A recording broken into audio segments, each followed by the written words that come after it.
Okay, one quick thing I wanted to show you. We use a jigsaw to cut these panels.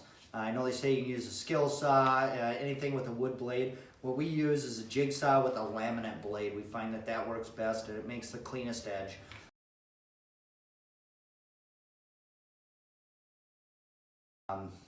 So we're gonna get started. We put some tape on the bottom of our jigsaw here to help protect the panel as we're going. There's a lot of vibration. Here we go.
That easy.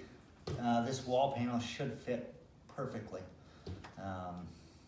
So yeah, all we got to do now is mark out our holes for our shower valves, the shower valve, shower head, and cut those out. We use a 4.5-inch hole saw for the valve, and we use 1.5 inches for the shower head.